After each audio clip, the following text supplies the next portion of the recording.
Welcome back. Now it's time to look into the pharmaceutical industry, what's been going on there. Now, the Nigerian pharmaceutical firms have been expanding operations, introducing innovations in product packaging and improving plans that will enable them to compete in the global markets. But they say there are several challenges that they've been facing in terms of manufacturing, in terms of production, in terms of tariff.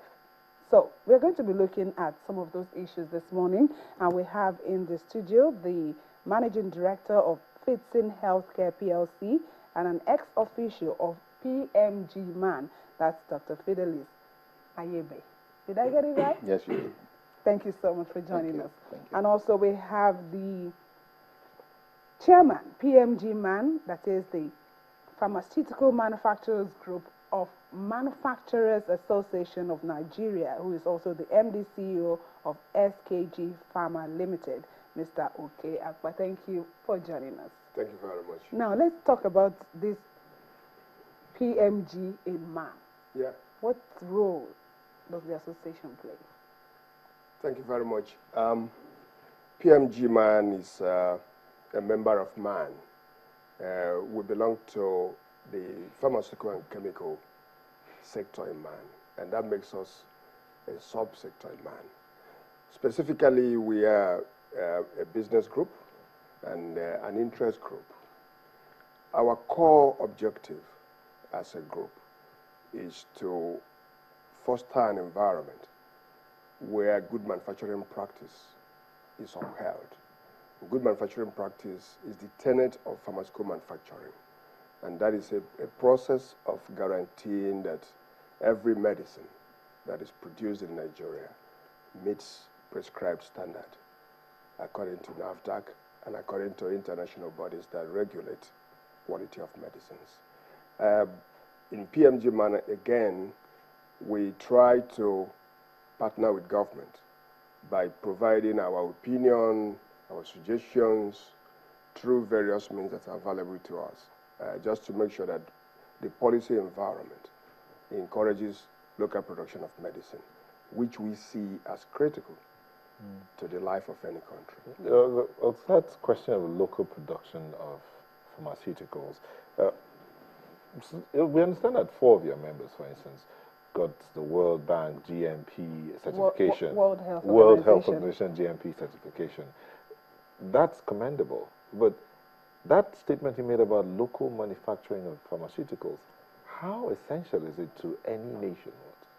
Well, the certification is essential in that it is the gold standard, in the industry anywhere in the world. That is where you can say that you have attained a level of best practices, in the manufacturing of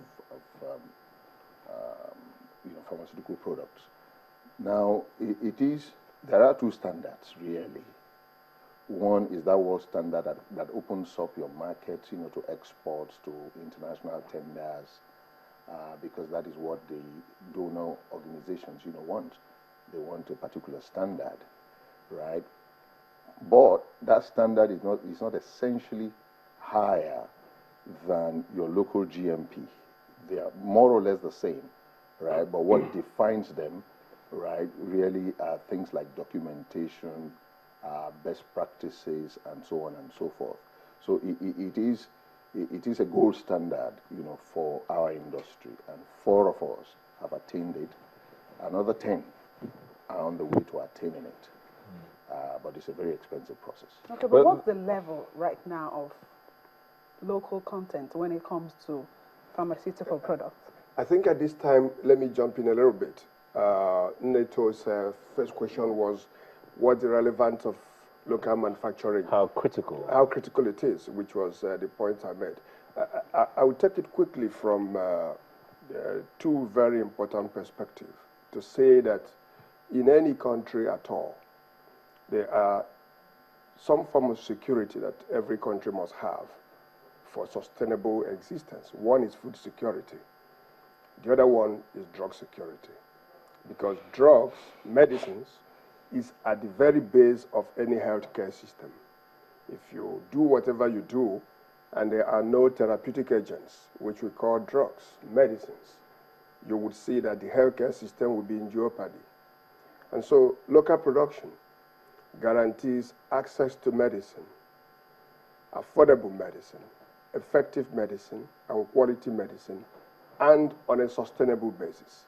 And when you come from a country that is over 160 million people, you are talking of something very different.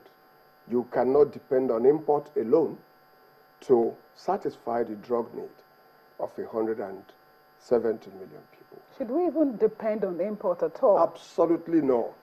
We should not. We should not. And I use the word security because drug can determine the health of a country or otherwise. Take, for example, if you are dependent on any country for your drug supply, and for whatever reason, there is a problem between you and that country, and there is a cutoff. Just imagine what would happen. Just imagine what will happen by simple diarrhea coming in.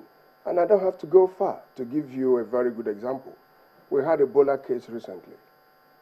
And when that issue was evolving, Nigeria approached America for ZMAP, for trial.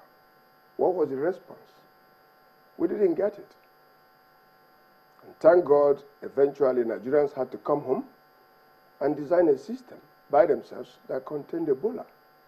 And today we're talking. So this is what we're talking in PMG Man, that drug is such a critical thing that to depend on importation for such an item is a serious matter. The second point I would like to make is from the point of view of industrialization.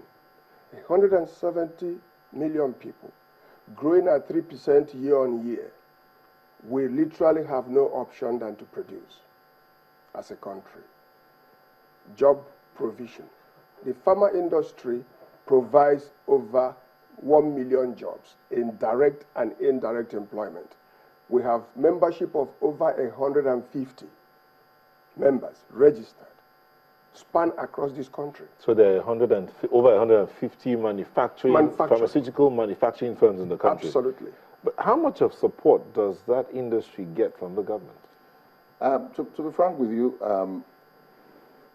through regulation, government has given us a lot of support through creating the enabling environment for us to thrive.